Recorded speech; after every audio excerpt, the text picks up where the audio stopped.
Ladies and gentlemen, boys and girls, welcome to another edition of the Tuesday Night Flight.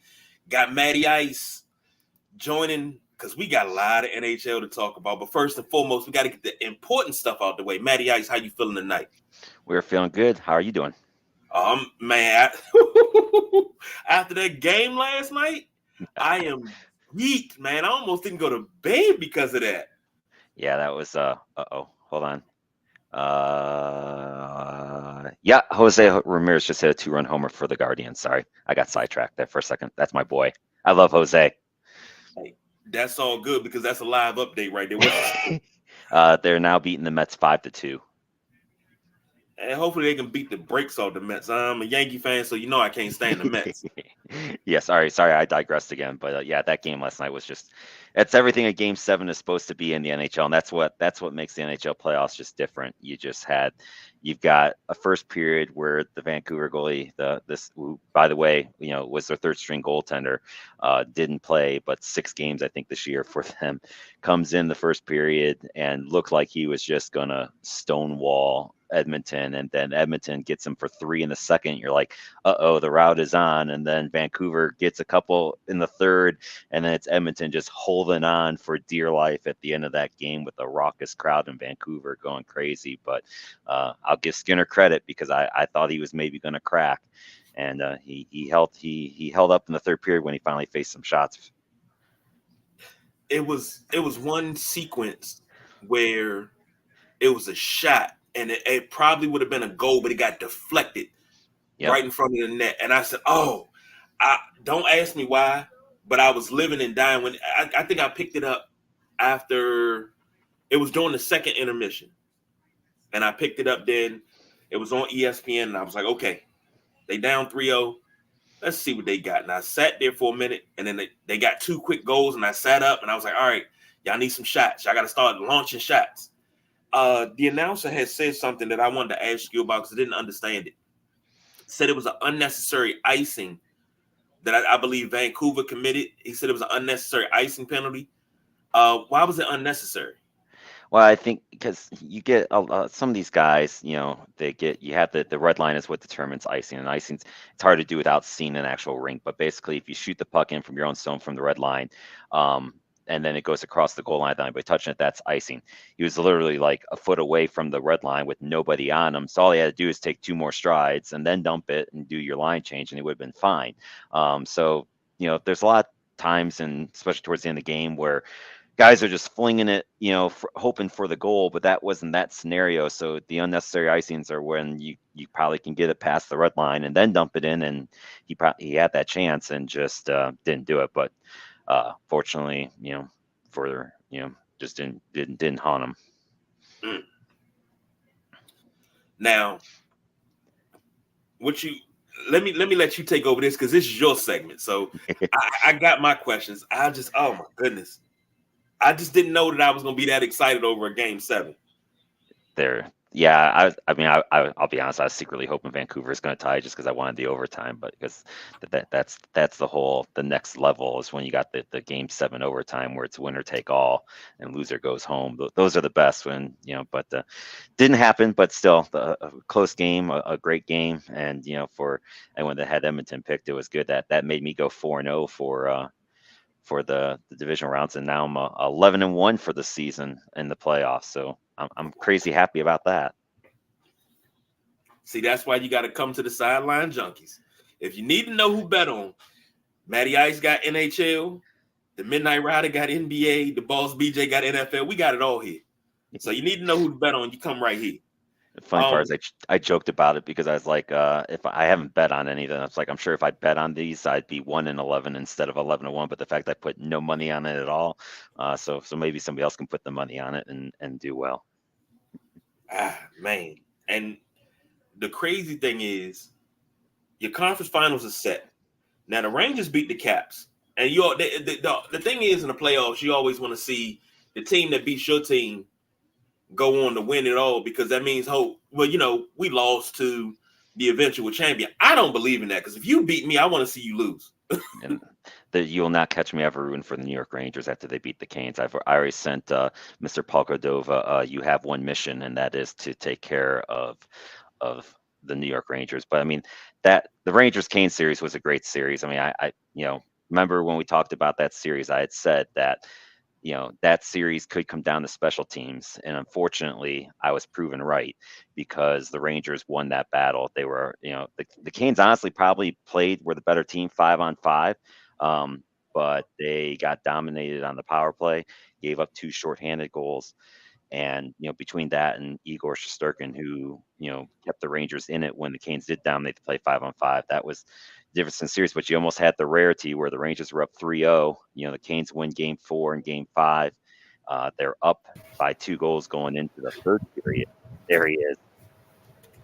Joined by the Midnight Rider, ladies and gentlemen. What's going on, guys? How you doing, sir? Good. Early tonight. I would have been here at 7:30, but like every time I got one thing done, I realized I needed to do 2 other things. Work will do that to you sometimes, damn it. Yeah. But yeah, so I mean, so then the Canes they're up 2 goals in that third period, and you're thinking, here we are. They could force a game 7 in Madison Square Garden, which would have just been crazy to watch with the Ranger fans and everything to see how that would have gone. But unfortunately, Kreider had a different idea for the Rangers and scores 3 unanswered goals for the Rangers. And next thing you know, the Canes fans are sitting there in shock, and the Rangers won in 6. But honestly, they probably, I mean, I don't want to say they were the better team the entire series, but they were the better teams when they need to be. And that this has been a thing unfortunately with my Carolina Hurricanes. Since Rod Brind'Amour's been coach, there's been good and bad. The good is his 6 years there, they've made the playoffs. His 6 years there, they've won at least 1 playoff series. So they beat the teams that they're supposed to beat in the playoffs, but then they get in these series, just like last year with Florida, when Florida swept them, and they just can't get over the hump in those. They can't get the big goal when they need it. This year they add a guy like Jake Guentzel, and you're thinking there's your guy that's going to get those big goals. And it wasn't Guentzel's fault. He had a great series. He scored 3 or 4, just could not get the big goal when they needed it. And now they're going home, and the Canes are a team that they're probably going to be the most interesting team in the offseason because they have a lot of free agents, both unrestricted and restricted. They signed their biggest free agent in their head coach, Rod Brind'Amour. And that's funny because a lot of people, I think, thought Rod was going to go somewhere. And I kept telling anyone I know, like, Rod's not going anywhere. He lives and breathes by that team. That's the only team he's ever wanted as coach. His kid still plays, has a Bantam in Raleigh. He will, when he has a day off, he goes and coaches that team. There was no way in hell he was giving that up. Like, he was not going to go to Toronto and coach, and he wasn't going to go to Seattle and coach. Like, he wasn't going anywhere. I was never worried about that. But he's got to be willing to making some adjustments against those series, and we'll see. But I'm still overall happy he's back because I don't know that the Canes have a chance of re-signing a couple of these guys if he's not there, because guys love to play for him in the regular season. He's one of those coaches that people want to play for. So we'll see how their offseason goes. But that's just my brief little Canes talk. I know.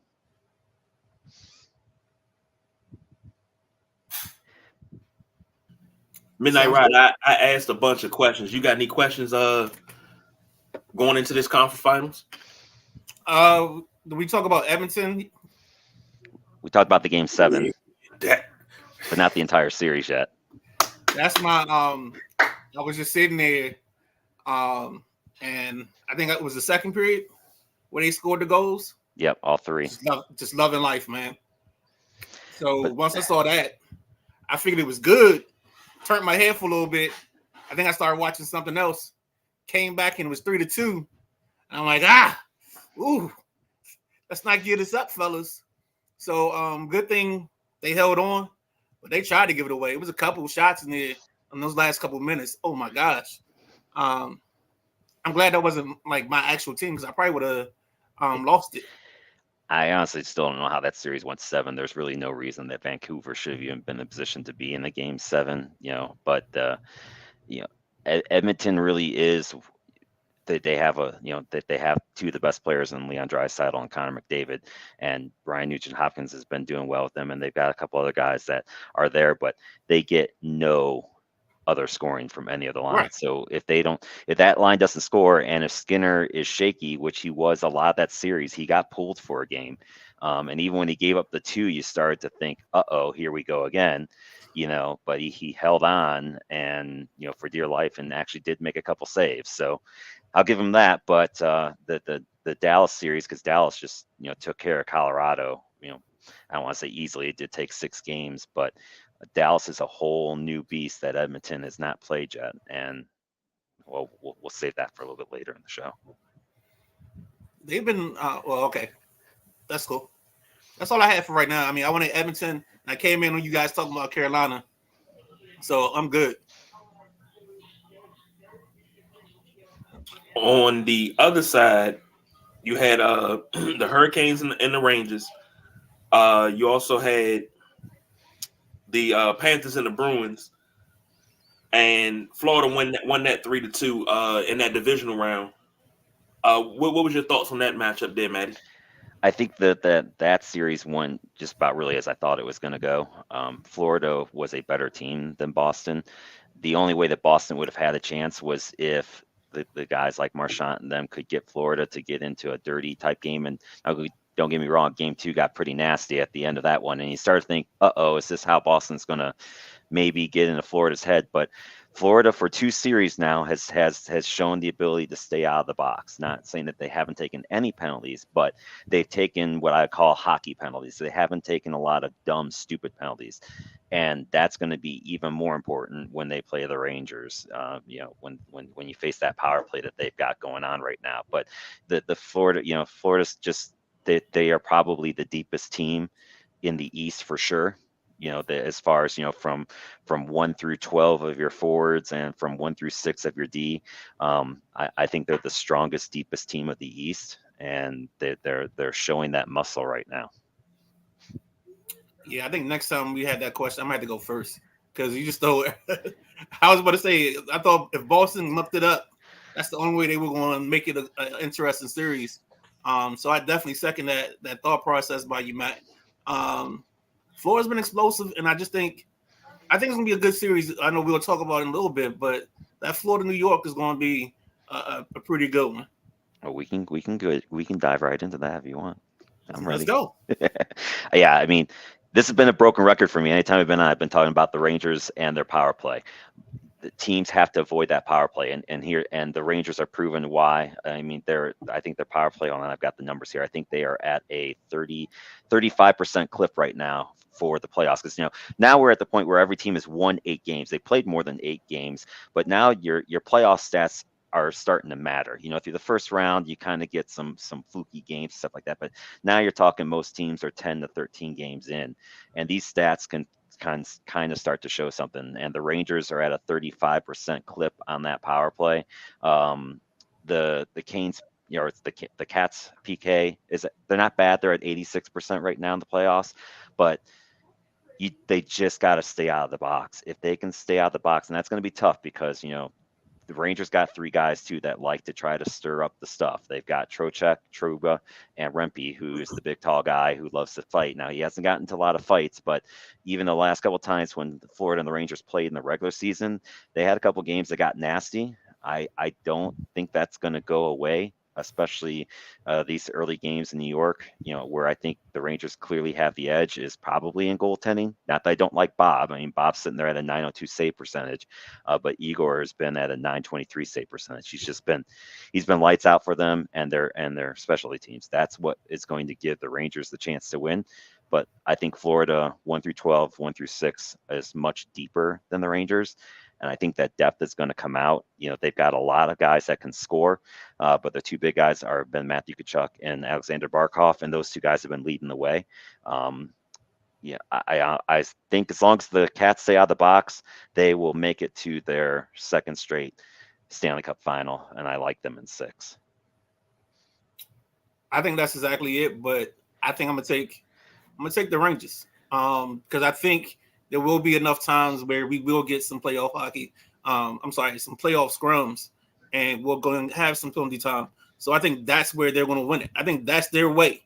Their key is they got to get you in the box, and they got to get the shorthand. I mean, not the shorthanded, but the power play goals. They got to get the specialty situations.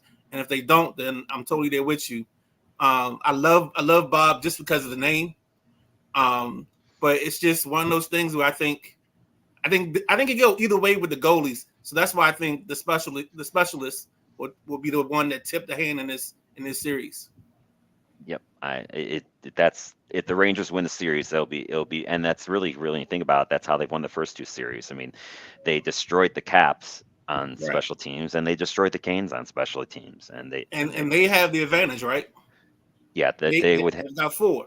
Yep, they have the home ice advantage because they won they were the President's Trophy winner. So if it goes 7, Game 7 would be in Madison Square Garden. Yeah, then I'm taking the Rangers in 7, all because I think that last change, the fact they get last change and can control the lineups, I like that. Yeah, and that's what's going to be. I think Barkov. That's who I think Florida is going to probably want on probably. Boy, whose line are they going to want that on? Are they going to want that on with Kreider, or are they going to want that on with Trocheck and Panarin?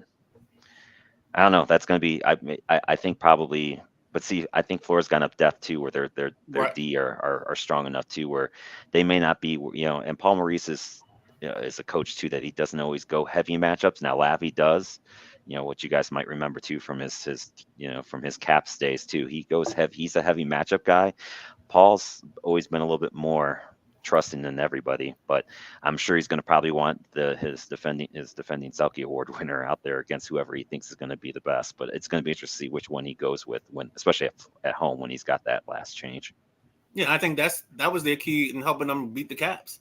I think that lineup matching them up with Ovi and company. Ovi never had the legs and never could get anything going, and then nothing else came out from the rest of that squad. So it was pretty much. They were done. They were done in 4.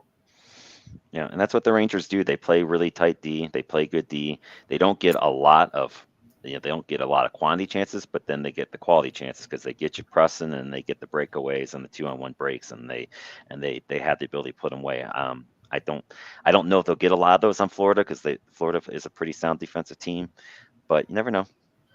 But yeah, if it's a specialty teams battle, that's not good news for Florida for sure. Right. The other series, and a lot of people had some things to say about this for various reasons, was my mind keeps reverting back because I be wanting to say the Minnesota North Stars, and that's old school, but the Dallas Stars versus the Colorado Avalanche, and Dallas won that 3-2 to go to the conference finals, and a lot of people were saying, you got the Mavericks in the conference finals, the Stars in the conference finals.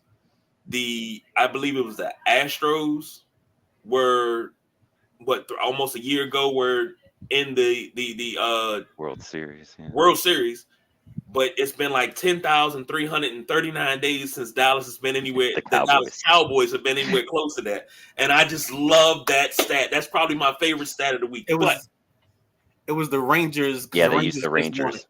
Yeah, the Rangers won. Rangers. I thought it was the Astros. My apologies. So it was the Rangers. No problem. What you got on this series here, Maddie? Avalanche versus Stars. I mean, for me, it went the way I thought it would. I know a lot of people were high on Colorado, but I where we talk about Florida as being the most complete team in the East, that's Dallas in the West. They're stacked, and with that. Their goalie, Jake Ottinger, was lights out, and that really was the difference. Georgiev for Colorado, he had a couple of really bad games, and the Dallas D just didn't really give Colorado a lot of breath. I mean, like even in Game 1, Dallas got out to a big lead. Colorado came back and won it in overtime, but Colorado didn't even have a lead in any period of the game until the game that they won, which was Game 5.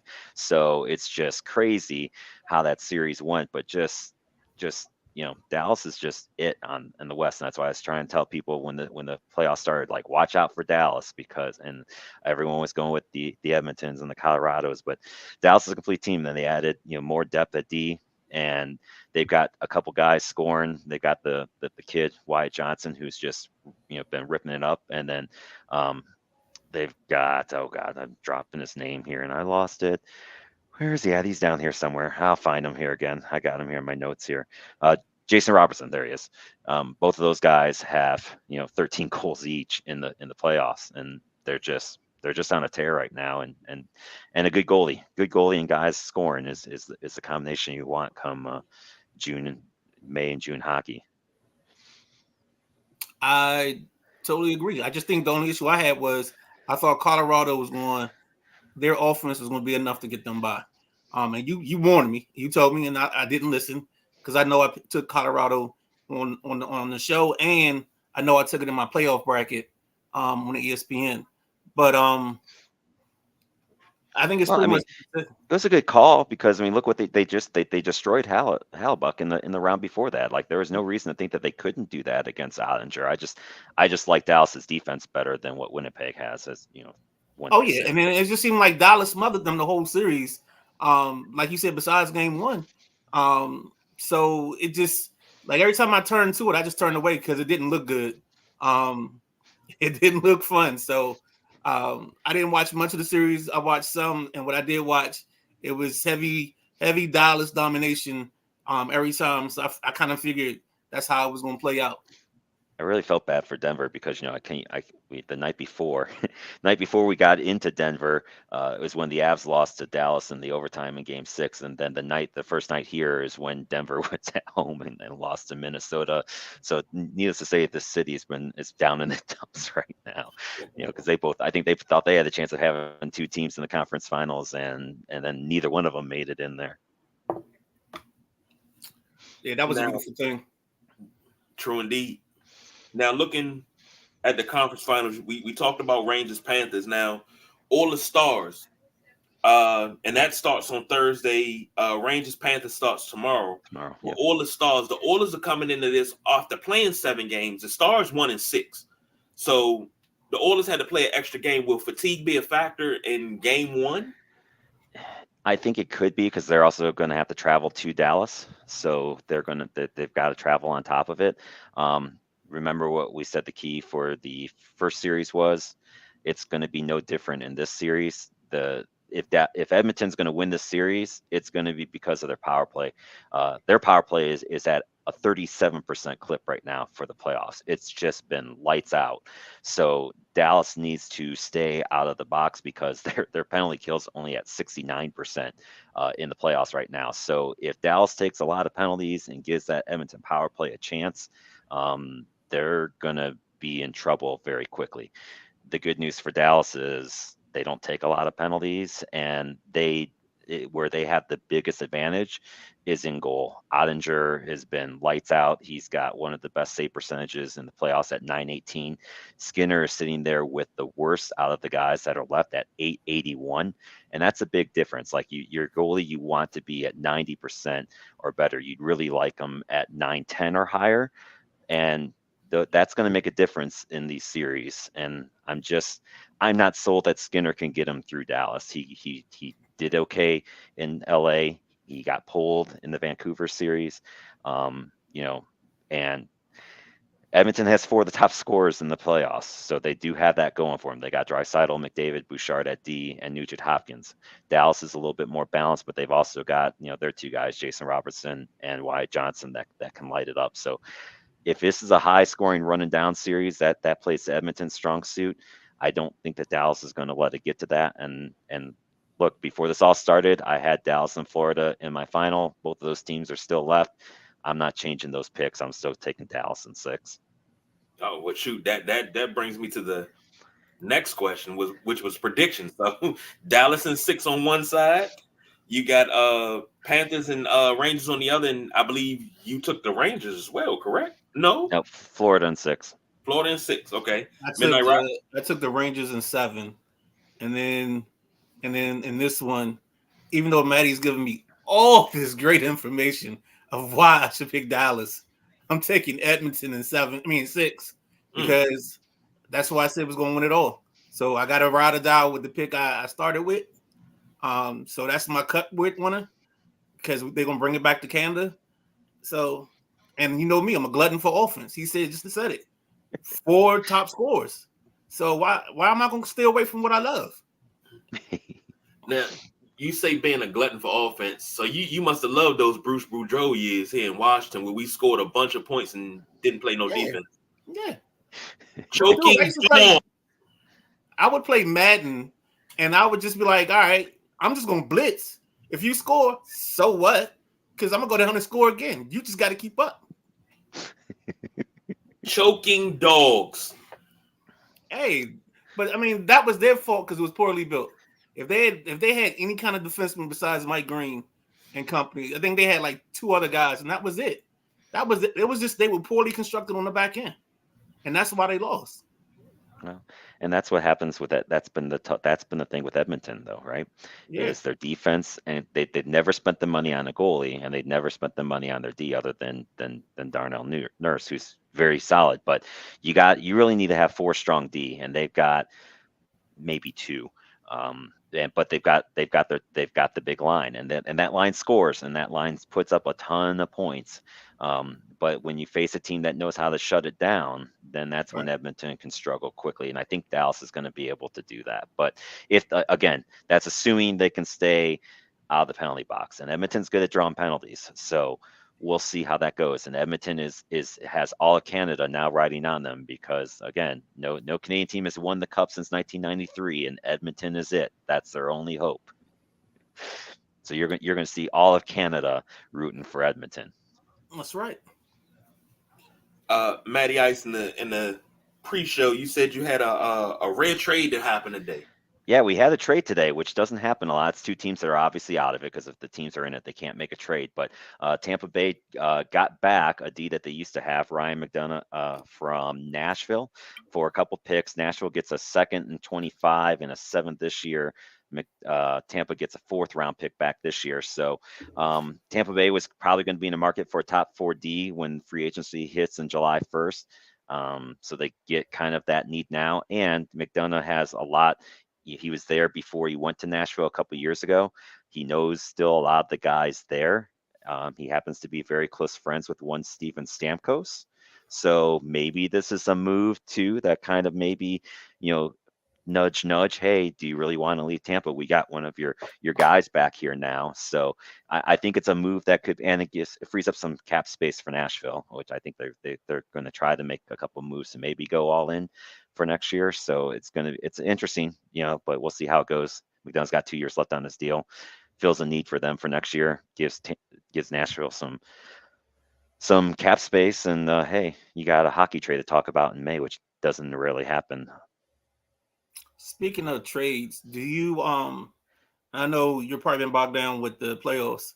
I don't know how much prospect watching you do. Do you foresee this? Because I've seen more trades now involving draft picks for hockey, where I don't remember it in the past that way. And you can correct me if I'm wrong. Do you see that continuing? Because I mean, a team like the Caps, with all the trade equity they have, they've got to either try to move up or move off of some of the picks and into quality players. Yeah, you don't see a lot of like what you will, with the NFL draft, of where if you do get the draft capital, you don't see a lot of draft of picks where you move up for a guy. That every blue moon that happens, but it doesn't really happen like it does with the NFL. Most teams, that they acquire the draft picks, they're either gonna go out and try to get a player, maybe a young type of player, and package together picks, or they're just going to take the guys and then develop them. I think right now where the Caps are at, they don't have a lot of high end talent in Hershey. They've got some good players, but I don't know they've got a couple D guys. Now, of course, where they pick, they're probably not going to get one of those type of guys either. Maybe they can throw some draft picks to get up there, but there's not. From looking at so far the draft, there's a couple guys that I think are going to be NHL ready right off the bat. But this draft class, from what I've heard at least, and I haven't done a lot of digging into it yet, other than maybe like the top 2 or 3 guys, there's not really a lot where a lot of people think are going to be NHL ready for next year. So I don't know that this is the year to make that move. If I'm the Caps, I think they could hold tight with the picks, or they can try to use those picks and maybe a seasoned veteran to get a couple guys that are on their rookie year deal to free up some cap space. So we'll see what they do. The Caps have been always good at developing guys, so I wouldn't be surprised if they keep the picks and just develop them and hope that they can turn somebody into the next player to go along with Ovi, because obviously we know Ovi's not going to go anywhere for at least 1 year, probably 2. Muted. I'm on mute. That's 2-0 for the mute button tonight. Hopefully for the rest of his career, Ovi doesn't go anywhere. So I don't think he does. I mean, I think he goes to 2 years of the contract. He gets Gretzky's record, and then he'll pack it up. But I don't. Right off the sunset. I just can't see him playing anywhere other than Washington either, unless something just goes completely bonkers crazy and he wants to try to win another cup, and the Caps aren't in that position, and they let him go somewhere. But him and Sidney Crosby hooking up somewhere, and then they go win a championship together.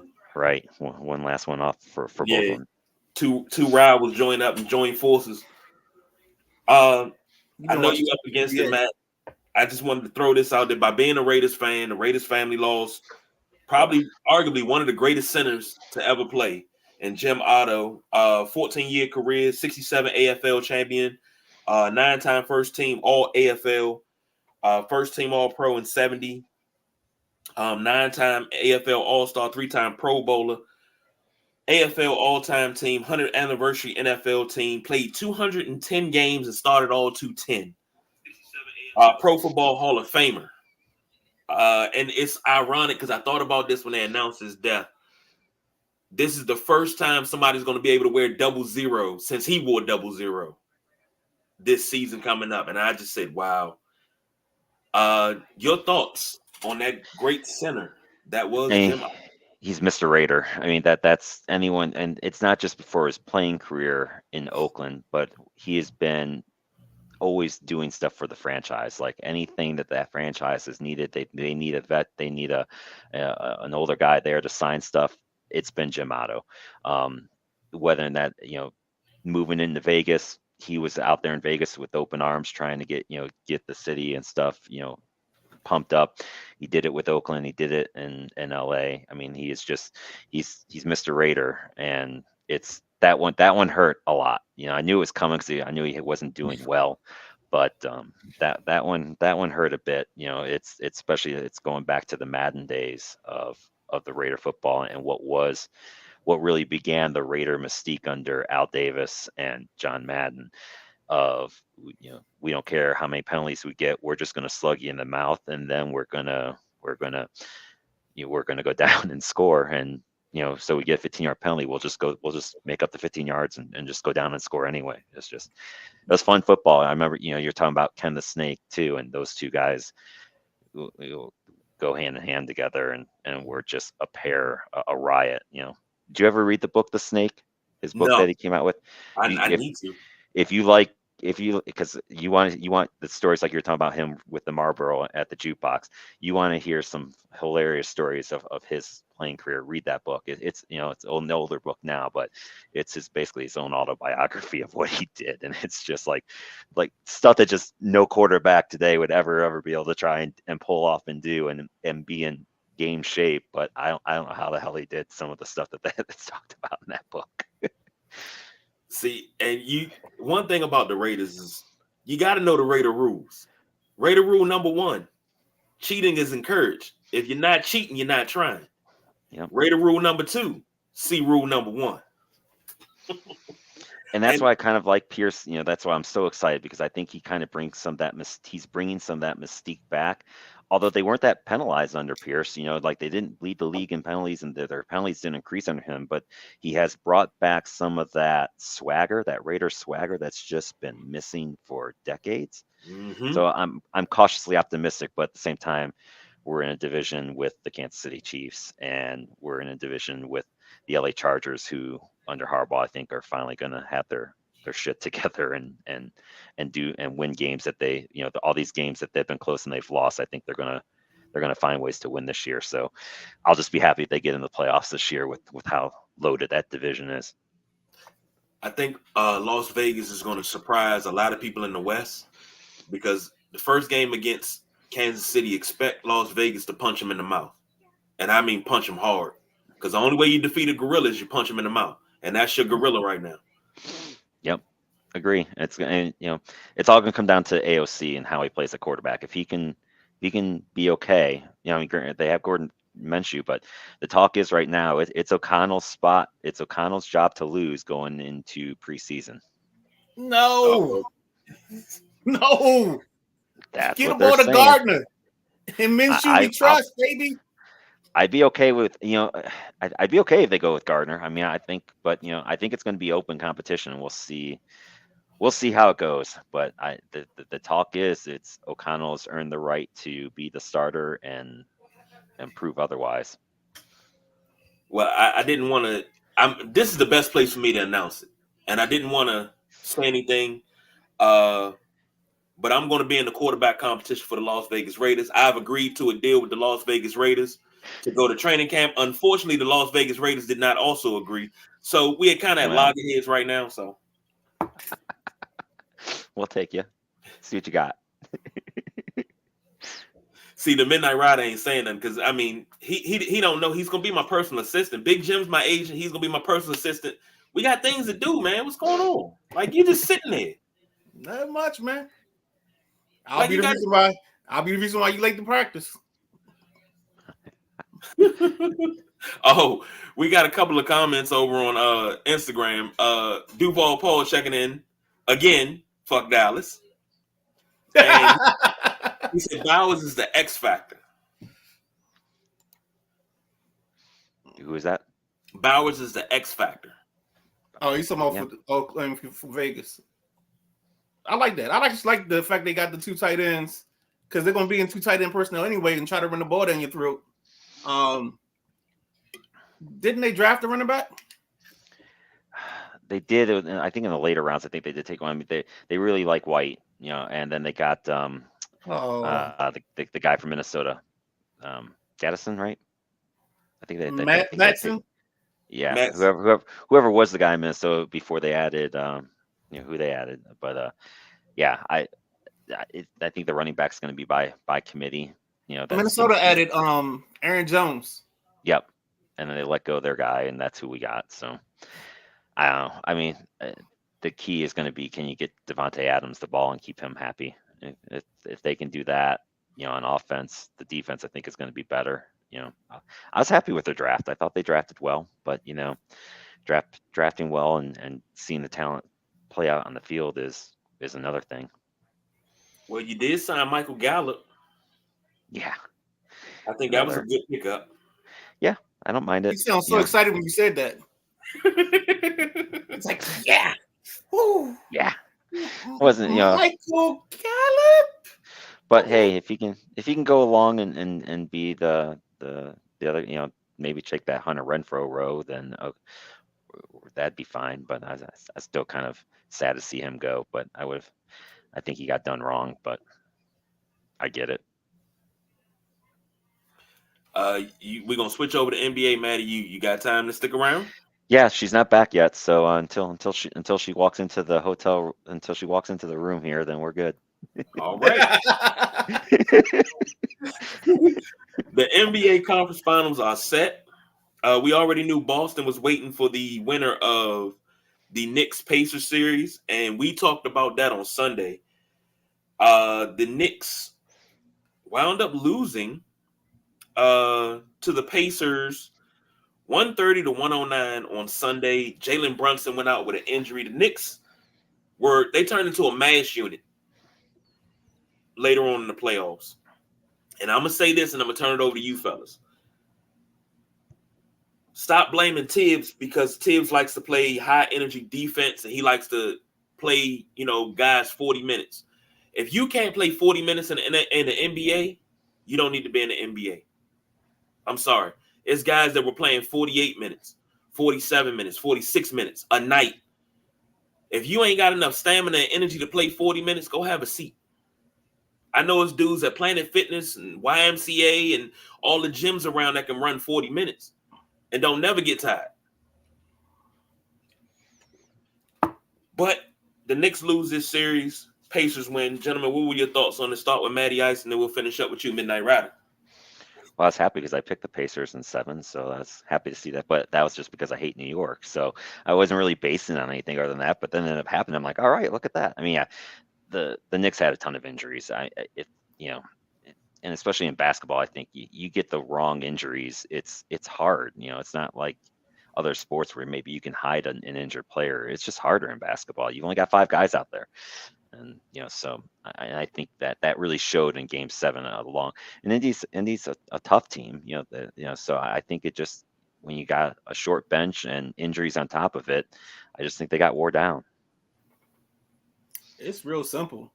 Indy had two of the best shooting performances in the playoffs. I mean, they shot almost 60%. I think one half they shot almost 80. I mean, you can't. It's just like, what do you want to do? What can you do? It's one of those things where you can't. It's not like you can take this away from them because they hitting this, and you like, when are they going to miss? And they say, I don't know. And that's just how that series went, and that's the reason why it was a blowout.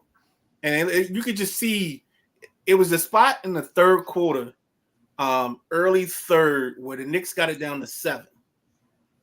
And in 2 possessions, it was a steal and it was a shot. And then the next thing I know, it was over. It was a wrap. And I was like, once they understood that and pushed it back out to 12, it was done. That was ball game, set, and match. And it was nothing else they could do about it. Something you said on Sunday that I look at the box scores, and the box scores tell the same story what you were saying on Sunday about people, teams not rebounding. Sunday, Siakam, 20 points, 4 rebounds. Nesmith, 19 points, 4 rebounds. Turner, 17 points, 5 rebounds. Nembhard, 20 points, 5 rebounds. Halliburton, 26 and 4. TJ McConnell, 12 and 2. Nobody has double-digit rebounds at all, not even defensive rebounds. Then you go over to the Knicks. Hart gave you 10 and 8. Anunoby only played 5 minutes. He gave you 5 points. Hartstein went out. He had 8 rebounds. He had 30 minutes, no points. 8 rebounds. DiVincenzo, 39 and 4. Let's hit Maddie up real quick before he bounces. Oh, go ahead. Sorry, she is here, so I'm going to bounce here shortly. But just a real funny story on the Celtics Cavs series, because the Cavs won Game 2 of that series, right? And we've talked about during the Brown season of how much we love Cleveland sports radio. Ben and I, we always enjoy that.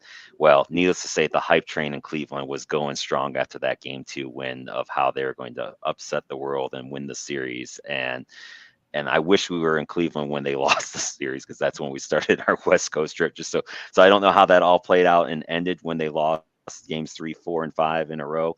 But man, you should have heard that the Cleveland hype train going after that Game 2 win of how they were going to shock the world and beat Boston. But the better team came back and whooped them games 3, 4, and 5. Nah, so I'm already looking forward to, is Donovan Mitchell gone? Are we trading Darius Garland? And what are you doing with Jared Allen? Those are the 3 things, I think, the 3 stories that are going to dominate Cleveland radio for the next couple of weeks. And their coach. Are they going to keep Bickerstaff? I think they're going to walk away from Bickerstaff. I do too. I think that's going to be, and that I think maybe it depends on what Mitchell and Garland want. Do they like Bickerstaff or not? Because if you're trying to keep those 2 guys, which I think they have to, at least make an attempt, but the Cleveland market is what the Cleveland market is. So, but that's going to be the key, is what do those 2 want? Do they want Bickerstaff? If so, he'll stay. If they don't, then they'll let him go. I don't think the 2 of them are staying. I think one is gone. I don't think you can keep both. And I think this series showed you that. Yeah.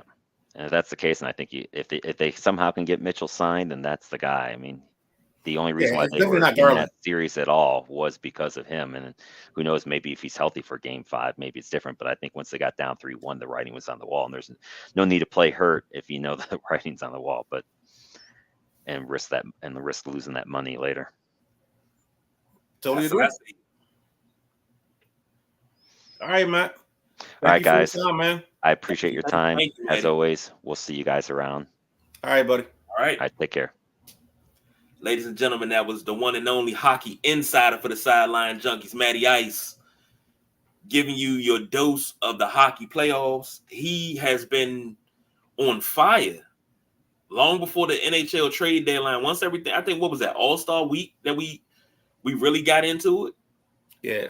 And we started the train. Now it's chugging straight along, man. We in conference finals in the NHL, conference finals in the NBA. back to the Knicks Pacers. I think with Jalen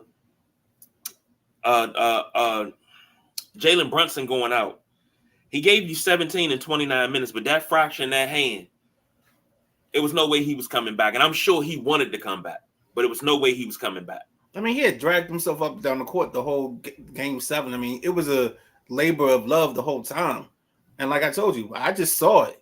Like when they hit that, they got that 7-point lead, and the building was going crazy, and the Timberlands were stomping the ground.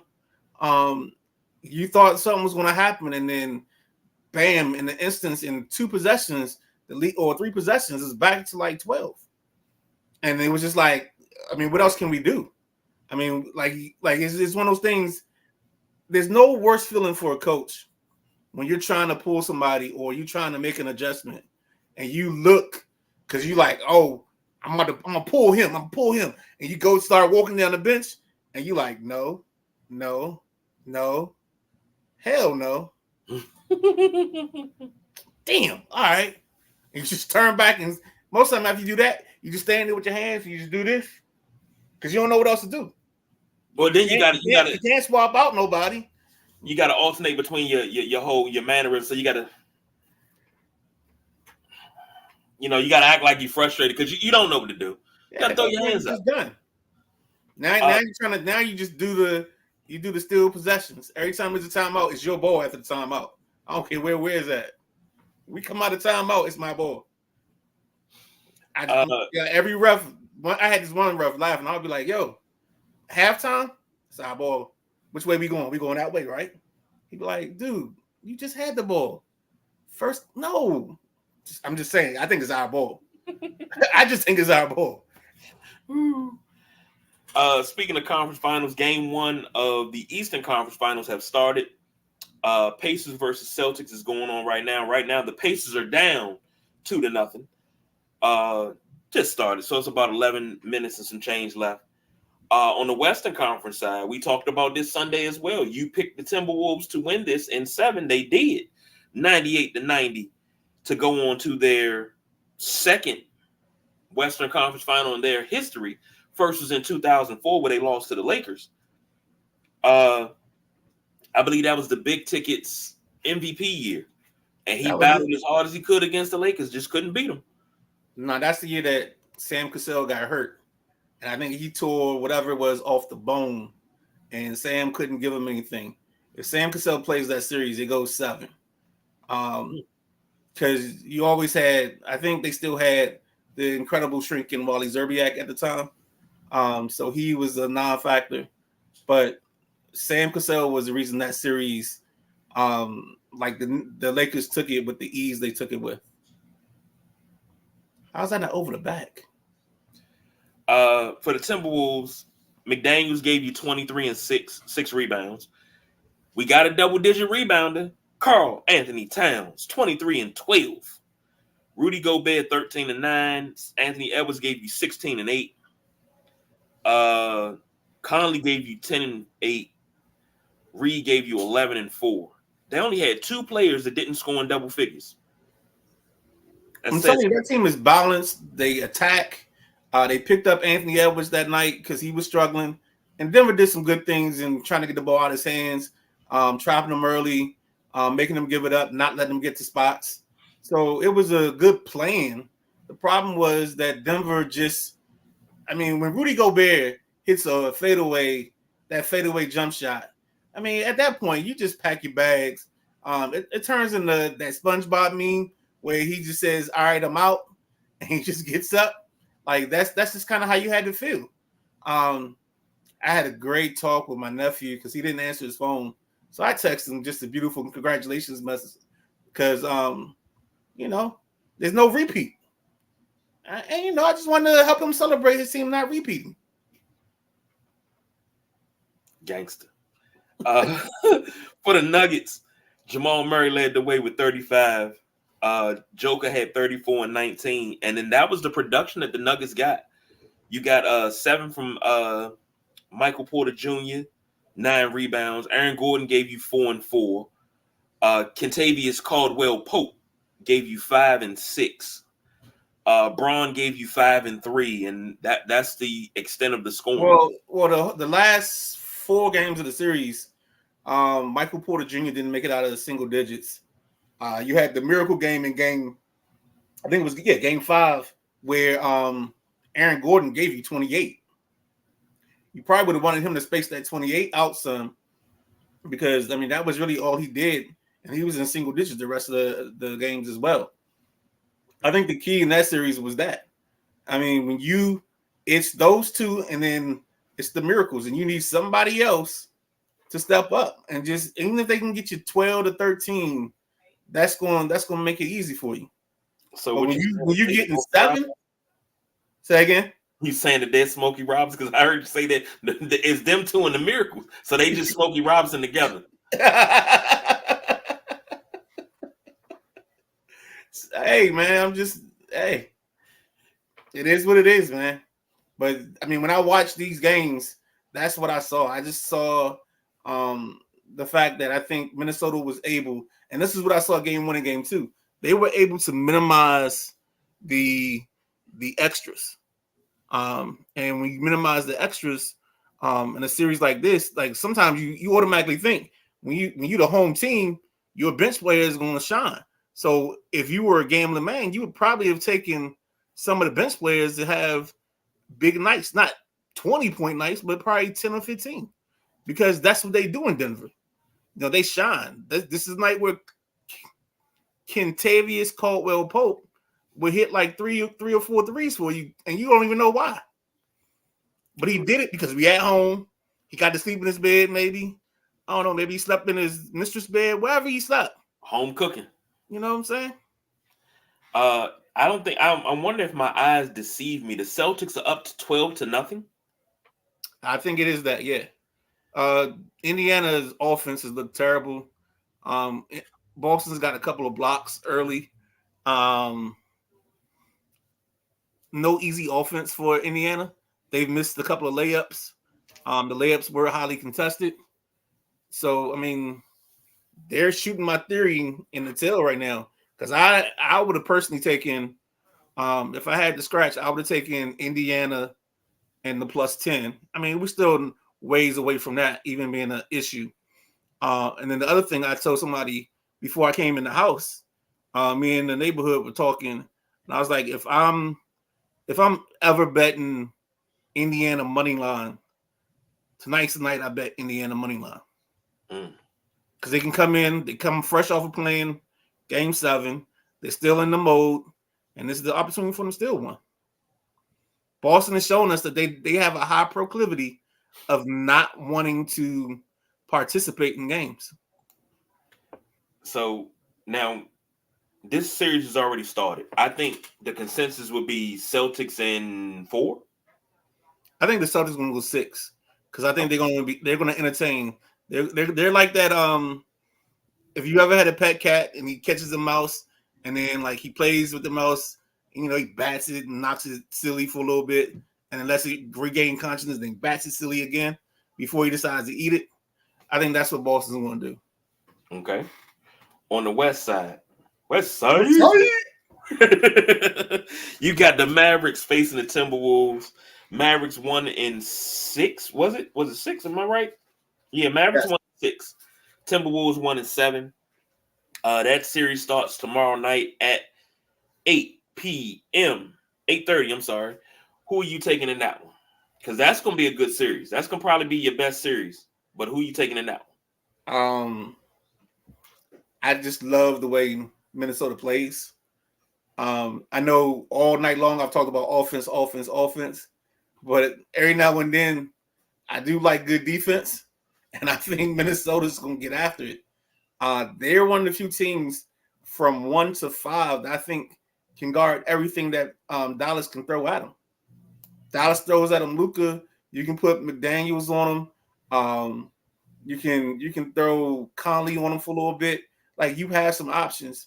You know, with your bigs, you can use your bigs to help cover up. You know, where Lively and Gafford aren't going to be the most athletic bigs on the floor. Or they may be the higher jumpers, but they're not going to be the more skilled of the big men. The simple fact you call that boy by his name and not Doritos says a lot. He's gained a lot of my I mean, you know how it is. I mean, when somebody gains your respect, they gain your respect. So he went from $1 bag of Doritos to a party size bag of Doritos. I mean, what he and PJ Washington have been able to do for Dallas, like, I don't know. When I used to watch Dallas, it was watching Luka pound the basketball for 22 seconds, and if he didn't get the shot he liked, he'd throw the hand grenade to somebody, and boom. Where it seems like now they're in a more of a structured offense. And I'm not gonna say structure from a standpoint of like it's crisp and they're running the triangle, but they have more balance in their offense. You know, they're coming down with the high screen and roll, getting the lob, shooting up a shot, getting the rebound, and they're getting the dunk. Like they're getting all the putbacks and all that stuff. And with all that stuff available to them, I think that gives them the opportunity to be dangerous. But I still like I still like the Wolves. I like the Wolves in 6. I think I'm going to go Celtics in 5. Timberwolves lose in 6. I think this is because somebody said something. Somebody said Kyrie didn't want to be in LeBron's shadow. He didn't want to be the Robin to LeBron's Batman in Cleveland, so he wanted out just to wind up in Dallas and he's Luka's Robin. No. See, that's the thing. That's why Dallas started winning because he's Batman, Luka's Robin. And that's okay. See, because I would say it's more like I know you're a DC guy, but in the Marvel universe, I would go more of like I'm both. I would go Iron Man and a Captain America type of situation where both can be the lead because Luka in a couple of those games he went 30, 10, and 10 and 39 and 9. So I mean Robins don't do 39 and 9. No, okay. You gotta put some respect on that. Let me backtrack. More of a Batman and Nightwing. And when I say Batman, I'm not talking Bruce Wayne. I'm talking Damian Wayne and Nightwing. We're getting in the weeds of the comic books because we're gonna say Nightwing. You go ahead. You're good. You don't know. I gotta explain it. It's okay. I'm good. All right. You posed this question in our chat. The WNBA schedule for Caitlin Clark. And I've been scratching my head, gave me a little bit of pause. What you mean by that? Explain that to me. Are you freaking serious? You take the 2 best teams in her division and you make her play them twice each in her first 4 games. In some wacky home and home thing. She's played the Connecticut Sun and the Liberty. That's it. 2 of the best teams, like, I don't know. If we're riding this wave of momentum, I think I might want to see her get a W. You know, throw them the Mystics, maybe. Maybe throw them the Dream. Throw them a bone early. Instead, what you do, you put them on TV. They got blown out by 20 or whatever by the Liberty. They got blown out by Connecticut. And then last night they came back and they put up their best showing and lost by 4. I told you Sunday, the issue with the WNBA, or one of the issues is these young ladies finish their college season, get drafted, go 3 weeks, and they're in the gym playing their first WNBA game. They've had no chance to rest. They had no chance to get their bodies ready. They've had no chance to do anything of the sort. And that got just thrown in the fire. Like, it just didn't make sense to me. Like, I would say, all right, yeah, you can play Connecticut because, you know, that's ESPN and we get the big window. Oh, you play New York, big window, boom. All right, now we got to throw the dog a bone at least. I mean, good gosh. And then, I mean, her teammates haven't been helping her out. Good Lord, the screens she's been getting hit with. Woo! Hey, I used to tell one of my favorite basketball players I ever had, this kid, Courtney Flumo, used to always tell him, basketball is a contact sport. Mm-hmm. And when he would always know, if coach gave him the look, it got to a point I didn't even have to look at the kid. The kid would just start running to the table because he knew what we needed. We needed somebody. We needed to lay hands on somebody. Oh, you had a goon. Let's relax. He wasn't a goon. He just says hard screens. That's what John Chaney said. He said every team needs a goon. Hey, I don't know what the kid's doing right now. You know what I'm saying? I don't want to be working at PNC Bank and somebody be like, "Hey, I heard you were a goon." That's not. You know what I'm saying? I don't want the kid labeled. Let's just say he was a setter of hard screens.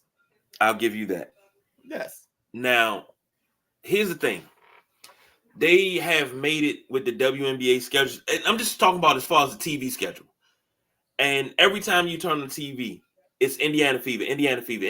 I want to see a Chicago Sky game. I can't even watch a Mystics game because I can't. Oh, I'm sorry. Last night, what were we doing? You had 2 games on. Now, maybe this was to avoid the NBA window because you thought you might have had a game 7 for Dallas and whatchamacallit. But last night, both games were on at 7:30. What are we doing here? Like, who's managing this? Like, are we just throwing games in the hat and say, "Oh, you go on TV here and this time," and we're not paying attention to the rest of the schedule? Here's the thing: the WNBA started early.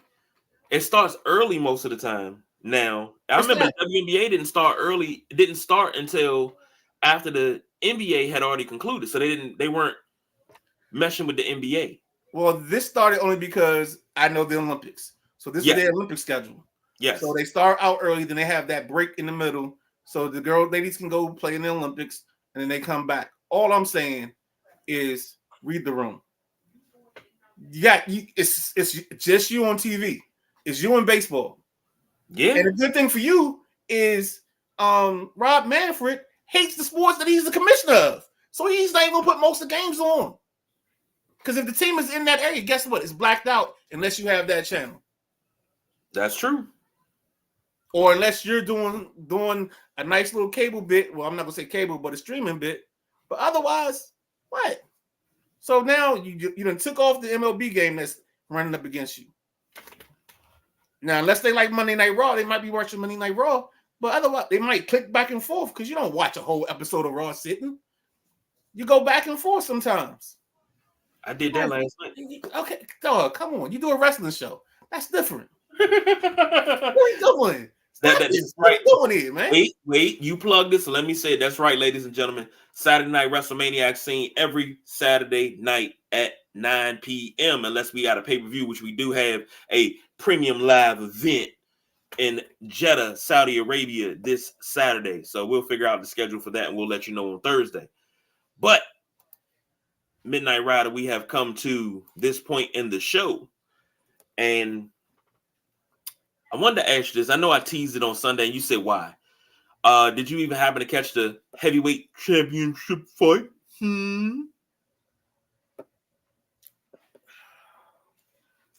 No. I saw the clips. I saw Tyson Fury get knocked silly. And then I think I got lucky and caught it as I was turning channels. But yeah. Yay. Usyk the champ. Undisputed.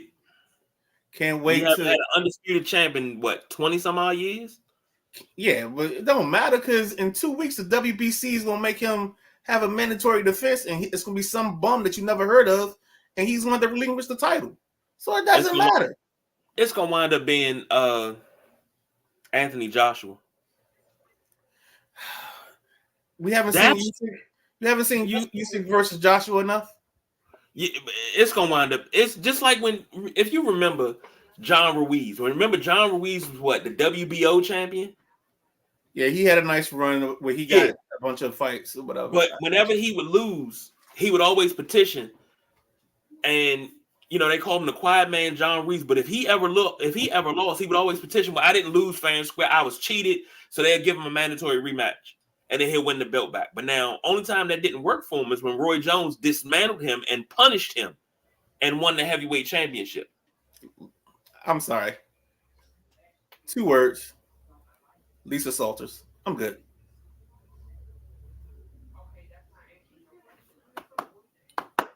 Oh, come on, KG. I know. I'm saying I'm a fan of hers. I didn't say anything else. I just said I'm a fan of hers. Good God. I said I'm a Doris Burke man. Oh, okay, yeah. Then we good on that one. I love me some Doris Burke. I'll leave that to you and BBL Drizzy. Hey, let me tell you something. That is like the song of the week right now. Dog. It's been played in my house at least 30 times. Dude, my niece called me Sunday. I pick up the phone. All I hear is BBL Drizzy. So I was like, all right, yeah. We talked about it. I hung up. I wait like an hour. Call her back. I yell it in her phone. I don't know if you saw the little video where the person did a little arts and crafts, and like there's a Drake character on a like a rug with a BBL. If you haven't seen it, I sent it to you. Okay. You gotta go through the you gotta go through. You know, that's the funny part though, because our Instagram chats, you'll wake up or you'll look at your phone and you're like 6 messages deep, and you're like, all right, I'm not watching all 6. Like you try to pick and choose or see which one looks like is the best. I try to get to all of them. And then and then I also sent you the what's the Congresswoman where she was talking about the girl with the bad build. Yep, she was talking about what's her name, Marjorie Taylor Greene. Okay, whatever her name is. Did Green you see Taylor. and you'll appreciate this one because there's one where they sing this as an old school group. Yep. Okay. Yep. I absolutely love it. I love it. What else did I have for you? What else did I have for you? I mean, you got to talk. Well, unfortunately, the Nats threw Patrick Corbin tonight, so I know they were down 8-0, but they broke their 5-game losing streak yesterday with a 12-3 win. So I guess they shot their offense for the series last night because they were being shut out from what I saw, and Corbin was giving it up early. I think he had 5 runs in 3 innings or something like that. So I don't know, man. Well, I mean, when Joshua Gray or Josiah Gray is ready to go, I don't know how Patrick Corbin stays in the rotation. I'm sorry, because I can't move Mitchell Parker. Mitchell Parker's going to a 3.32 ERA. He actually has one of your better performances from a pitcher by going 7 innings, 7 in shutout baseball. So you're not taking Trevor Williams out because he's throwing to a 2.2 ERA. You're not taking Mackenzie Gore out because he's your future ace. You're not taking out Jake Irvin because he's pitched to at least 6 innings in 4 of his last 5 appearances. That appearance was, I think, against Philly. So the only person left is Patrick Corbin. Here's a question for you. I noticed this, and then we'll get out of here. But when it comes to pitchers, you either a starter or a closer. There's no, and you may have a reliever, but there's no middle reliever. There's no long reliever. There's no short reliever. It's just your reliever. No, you're actually right, KG. There are short relievers and long relievers. So, like, what you would do with a person like Patrick Corbin, he'd be your long man. So, basically, if you needed a spot start, he'd start there. Or if one of your pitchers got touched up early, he'd be the guy to come in to try to eat up some innings. Okay. And then they have you have your A bullpen, which is your better relievers, your high leverage guys. So Washington right now is pitching Florio, this guy Law, Hunter Harvey, and Finnegan as their A bullpen. The only problem is they're in a lot of close games, so that A bullpen gets used a lot. And unfortunately, he hasn't really been able to come up with a B side to the bullpen because a lot of the other guys like to get touched up a little bit. I mean, you got Robert Garcia, their only lefty. He's solid, but Barnes has been hit or miss for you, so you can't really depend on him. You wouldn't put him in high leverage. So you got to just be careful. And I mean, I just don't understand why. What's the hold on to Corbin? I mean, we're not saving his confidence. You got him on this is his last year here. Like, let's go ahead and put him in the pen. Let Josiah Gray take his normal space. And now you got Josiah Gray, Parker, Gore, Jake Irvin, and Mitchell Parker. And Parker's earned his spot. Like, it's no way he got to come. I mean, if you're pulling him out for Corbin to stay in the rotation, that's going to be a tough call. And I'd almost worry more if that did happen, how the team would react. Because you're already sitting down one tough one with Lincecum. Because Lincecum had to go back, so you could bring up Robles. And then you also have somebody else came off the injured list. And then you're going to have to make another move when Lane Thomas comes back. So it's going to be some issues. We're starting to get tight on spots, and you got to start telling some people it's been real. Mainly and personally, Victor Robles. Damn. When the second Lane Thomas comes back, you got to figure it out. Either you got to try to get something for him in a trade, or you got to DFA him. There's no need. I'm good, dog. 5 years of this, I'm good. He can't run. When he gets on base, he runs in the outs. What are we doing here? He's in the field. He drops balls. What are we doing here? What are we keeping him for? You got Jacob Young, who's got 14 steals already in the season, playing center field, and he plays a good center field. You drop Rosario, who's all of a sudden hitting. You got Jesse Winkler, who's been solid for you. And then you bring back Lane Thomas, you actually might have signs of an offense. And now the next person that we might have to send them on the road, you know what I'm saying? You got to give them the boys a men end of the road. Might be Joey Meneses. I mean, you can't be my four-hitter and have 2 home runs and not have a ball lead the infield in a while. I mean, we gotta talk. What are we doing here with that? We are now at 10:50 because we had a couple of organic "What are we doing here" earlier to put us up. So we are up to 10:50 in the "What are we doing here?" And I'm sorry, I just went on like a rant real quick on the Nats, but I'm good with that. Now, maybe that'll be a segue on Thursday. We start off. We're gonna talk NBA playoffs when we come back on Thursday. We'll talk some Nats because it seems like you got a lot that you want to get off your chest. I mean, it's just, I don't know, man. When you watch it, it's there. It's just, you got to get, the question's starting to become, all right, how long do you leave this kid Woods down in AAA where he's hitting the cover off the baseball? You say it's because he struggles against lefties, but, I mean, you got a couple guys in lineup right now struggling against lefties. Now you end up with maybe him. So then the question becomes, here's the pinch. The pinch becomes Winkler and Rosario. And I think they're trying to hold off as long as they can on those two, because I think the guy you keep is Winkler. And I think you try to get Rosario to a contender. And then you can call up James Wood, because then he'd have consistent at-bats, and he'd play left field. But we'll see. All right. We'll talk about that on Thursday, as well as updating you on the NBA playoffs. Good God, that was. Did you just put I feel like somebody put a coin in and was just like, "Let's go." No. What's that toy? You just wound it up and then just let it go. That's what that felt like. Go ahead and sing your song. Do your thing. I'll dance. I'll sing. I'll play for you. That's Bootzilla, baby. So, for the Midnight Rider, a.k.a. Bootzilla, I am the big guy KG, a.k.a. the Star Child. I think I hear the mothership coming. When Gabriel's horn begins to blow, time to go. We don't do no overtime. We are out of here.